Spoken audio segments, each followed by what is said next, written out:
Hey there, welcome back to the Craft Your Comeback Show. I'm AJ MacQuarrie. I am super excited about today's episode because we are going to talk about one of my favorite concepts in the Craft Your Comeback book. It's been a technique, it's been a strategy that I've been using my whole life to overcome setbacks, and it truly has helped me not just become okay after I encounter a setback, but I flourish and I grow because I use these very simple techniques. And let's just take it back for 1 second to that car accident. If you watched 2 episodes ago, I talked about the car accident and it changed my whole perspective on things because that day that my Mercedes was smashed to pieces, here's another photo of it.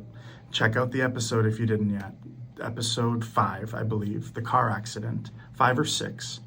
So that day that my Mercedes was smashed was the day that I realized that I've been taking the comeback pill my whole life, at least throughout my 20s, to help me navigate setbacks. And I didn't even realize I was following this process. Now, let me tell you something. If you get anything out of any of these videos or anything from the book, I hope it is this concept. And another concept that's sort of tied to this, which we'll talk about because they're tied together.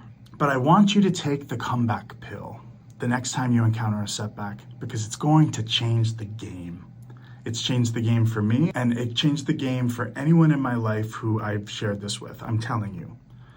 So the next time you encounter a setback, take the comeback pill. PILL stands for pain, impact, lessons, and let it go.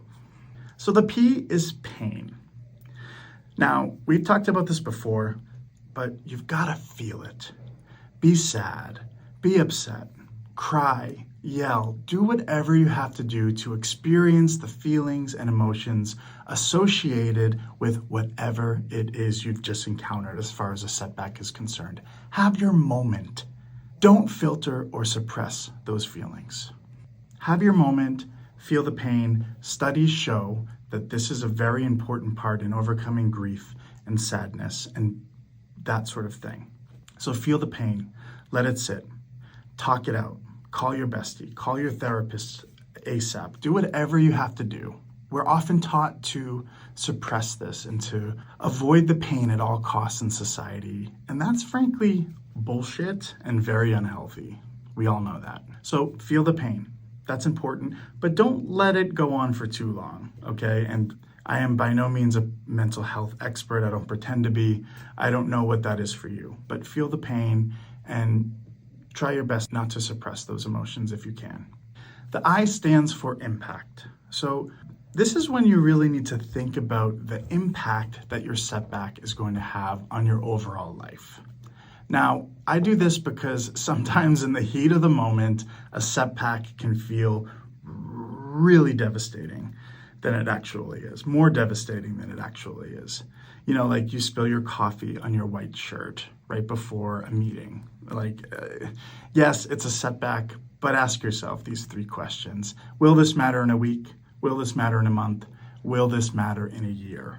Often after this step, the I step, when you go through this process, you'll immediately start to feel better after realizing that the long-term impact of this setback is not that great.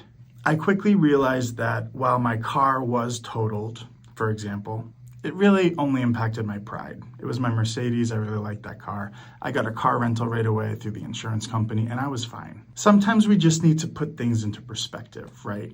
And this step will help you do that.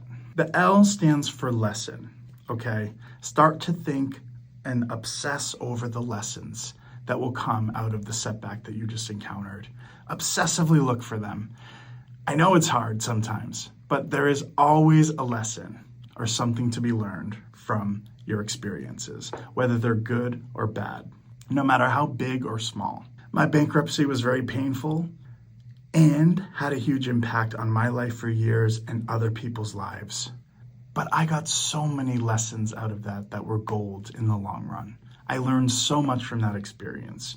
More so, way more so, than if my business took off and we became a multi-billion-dollar corporation. I've learned so much from building that business and failing big, and I am a better entrepreneur because of it. So what are the lessons in your setbacks?